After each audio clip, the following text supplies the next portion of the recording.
ये वीडियो देखने से पहले मैं आपको एक वार्निंग देना चाहता हूँ।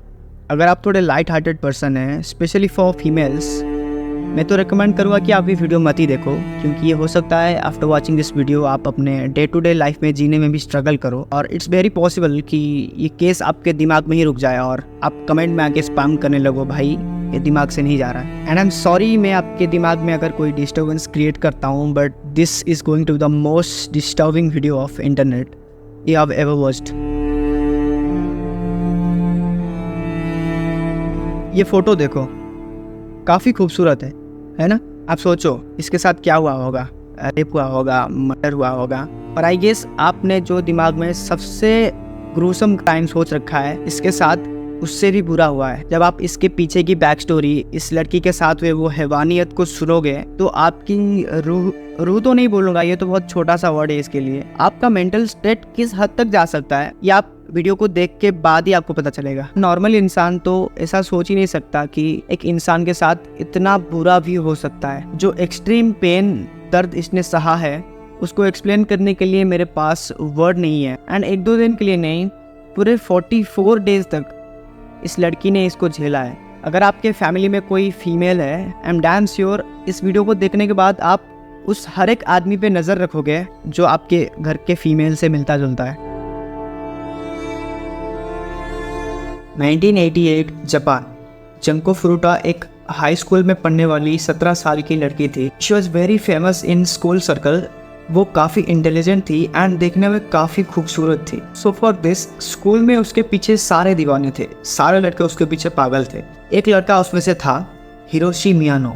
वो काइंड ऑफ बुली टाइप का था, जिससे हर लड़के लड़कियां परेशान थे। उसका जापान के याकुजा गैंग के साथ लिंक था और हाई स्कूल में होने के बावजूद उसके नाम पे कई क्रिमिनल रिकॉर्ड्स थे। वो हमेशा अपने 3-4 दोस्त लेके घूमता रहता था। काफ़ी दबदबा था उसका स्कूल में। उसको जंको पसंद आ गई और स्कूल में फेम बढ़ाने के लिए उसने जंको को प्रपोज कर दिया, ये सोच के कि मुझे कोई मना नहीं कर सकता। बट जंको ने भी उसको बहुत पोलाइट तरीके से मना कर दिया, that I am not interested on you. और ये बात उसको बिल्कुल पसंद नहीं आया। उसका ईगो हर्ट हो गया। उसको लगा कि मुझे कोई मना कैसे कर सकता है। बंदा काफ़ी अग्रेसिव टाइप का था। उसने दिमाग में ठान लिया उसको जंको से बदला लेना है। जंको पढ़ाई के साथ साथ शाम को एक पार्ट टाइम जॉब भी करती थी। एक दिन क्या होता है, जंको काम से वापस आ रही थी और हिरोशी अपने 3-4 दोस्त लेके वहीं पे आसपास खड़ा था। हिरोशी अपने एक दोस्त शिंजी मिनाटो से कहता है, तू जा उसको परेशान कर, उस पर छेड़छाड़ी कर, फिर me as a hero entry करूंगा और उसको तेरे से बचाऊंगा। वो जाता है, जंको को बाइक से गिरा देता है, फिर Hiroshi as a hero entry करता है और उसको भगा के जंको को बचाता है। बट ये सब प्लान का हिस्सा था। ये सब देख के उसको हिरोशी पे थोड़ा ट्रस्ट बिल्ड होता है। फिर हिरोशी उसको घर तक छोड़ने का ऑफर करता है। रात का टाइम था और जंको भी एज ए गर्ल मान जाती है। बट यही था उस लड़की की सबसे बड़ी गलती जो उसको नहीं करना चाहिए था।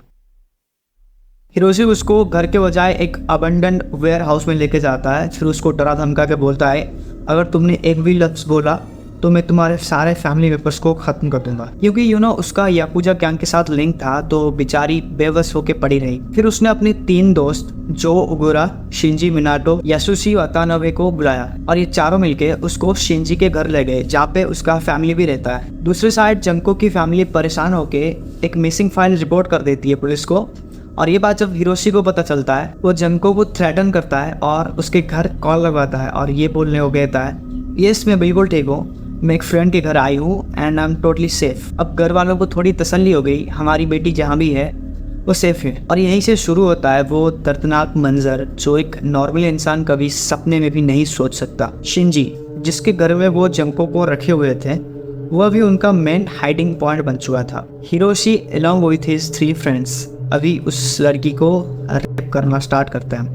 और ये सिलसिला कुछ 1-2 दिन के लिए नहीं, टोटल 44 डेज यानी कि 1.5 मंथ तक चलने वाला था। शिंजी ने अपने पेरेंट्स को तो बताया था कि वो उसकी गर्लफ्रेंड है, बट पेरेंट्स को सब पता था उसके रूम में क्या चल रहा है। बट फिर भी वो चुप रहे बिकॉज ऑफ याकुजा गैंग, क्योंकि ये गैंग ऐसे ही दरिंदों से भरा हुआ था। इसलिए अब ये सब खुलेआम होने लगा, क्योंकि उनको पता था अभी पेरेंट्स कुछ नहीं बोल सकते। शुरुआत के 7 दिनों के अंदर उन दरिंदों ने उसको मोर देन 100 टाइम्स रेप किया, और वो भी काफी अननेचुरल तरीके से। उसको ना ठीक से खाना दिया जाता ना पानी, बल्कि उसको जबरदस्ती बहुत सारा अल्कोहल पिलाया जाता जब वो पानी मांगती। उसको हर समय नेकेड रखा जाता ताकि जब जिसके दिमाग में जो ख्याल आए वो उसके साथ कर सके। वो लोग मुट्ठी भर सिगरेट एक साथ जला के उसके मुंह में डाल देते थे। Not only her mouth, you got it what I am trying to say. ये सब के बाद जब उन हैवानों का, उन राक्षसों का थोड़ा मन भर जाता है, उन्होंने उसको बहुत मारा एंड वो दरिंदे अब उनके गैंग मेंबर्स, उनके अनगिनत गैंग मेंबर्स को भी उनके घर बुलाने लगे और वो सब भी आते और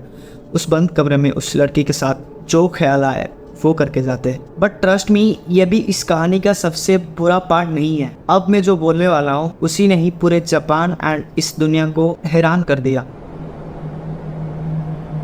इन चारों लड़कों ने मिलकर अब उस लड़की पे अजीब अजीब चीज़ें आजमाना शुरू किया। फिजिकली तौर पे जो चीज़ इंसान के बॉडी में नहीं जा सकती, इन चारों ने मिलके वो भी पॉसिबल कर दिया। अब आप अंदाज़ा लगा सकते हो ये केस कितना सेंसिटिव है। बेचारी जंको हमेशा भूखी पड़ी रहती थी और उसको जिंदा कॉकरोच खाने में फोर्स किया जाता और पीने के लिए उसका खुद का यूरिन। अगर वो थोड़ा भी मना करती तो उसको बहुत मारा जाता, बहुत फिजिकली टॉर्चर किया जाता, जो चाहे वो डाल दिया जाता, इवन जिंदा चीज़ें भी।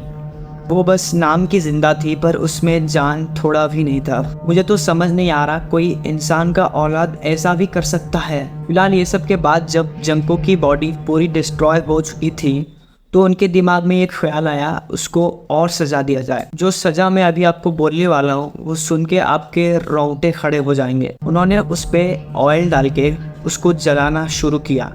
विंटर की पीक यानी कि दिसंबर में उसको नेकेड बालकनी में सुलाया जाता। वो लोग जलती हुई मोमबत्ती को उसके बॉडी पे टपकाते एंड इवन जलती हुई लाइट बल्ब को भी उसके जेनिटल्स में डाल दिया जाता। जितना उसको बाहर डैमेज हुआ था उससे कई ज़्यादा उसके इंटरनल पार्ट्स डैमेज हो चुके थे।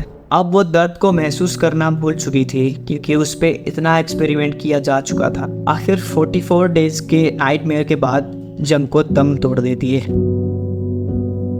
मुझे अभी भी रोना आ रहा है ये सब बताते हुए, फिर भी मुझे आपको बताना पड़ रहा है। जब उनको पता चला कि जंको की डेथ हो चुकी है तो उनको टेंशन होने लगा कि इस बॉडी को कैसे ठिकाना लगाया जाए और इससे कैसे छुटकारा पाया जाए। ऑल्दो वो ह्यूमैनिटी की सारी हदें क्रॉस कर चुके थे, इसलिए उन्होंने सोचा कुछ ऐसा किया जाए जिससे किसी को कुछ भी सबूत ना मिले। उन्होंने एक बड़ा सा ड्रम लिया, उसमें जंको की बॉडी को डाल दिया एंड सीमेंट का मिक्सर बना के उसमें भर दिया गया। कुछ दिन बाद एक दूसरे रेप केस में जो उगुरा को पकड़ लिया जाता है, जो हिरोशी का दोस्त था। फिर पूछताछ के दौरान वो हड़बड़ा के वो सोचता है कि ये लोग जंको फ्रूटा की बात कर रहे हैं एंड वो उन सबको अब पता चल चुका है एंड वो एक्सीडेंटली सब कुछ उगल देता है और सब पता चल जाता है, सब पकड़े जाते हैं। सोचो वो एक्सीडेंटली सब कुछ उगल देता है, अगर वो नहीं बताता तो अभी तक किसी को पता भी नहीं चलता जंको के साथ हुआ क्या था। अब अरेस्ट के बाद उनको किस टाइप का पनिशमेंट मिला वो सुन के आपकी खून खोल जाएगी यार। वो सब माइनर थे इसलिए हिरोशी को सिर्फ 17 साल और बाकी लड़कों को 5 से 9 साल तक की सजा सुनाई गई। व्हाट द फक, जो लड़के मेंटली इतने बुरे काम कर सकते हैं उनके लिए एज तो सिर्फ एक नंबर है। ये तो एक क्लियर नाइंसाफी हुआ है। इवन उनका सजा खत्म हो चुका होगा और अभी वो फिर से कोई क्राइम में इन्वॉल्व हो रहे होंगे। आखिर ये कैसा जस्टिस सिस्टम है? एनीवे, अगर मुझे ये सौंपा जाता तो मैं उनके लिए कुछ अलग ही टाइप का सजा सोच के रखता। खैर, इस घटना को अभी बहुत साल हो चुके हैं। आई होप जंको की आत्मा को शांति मिले।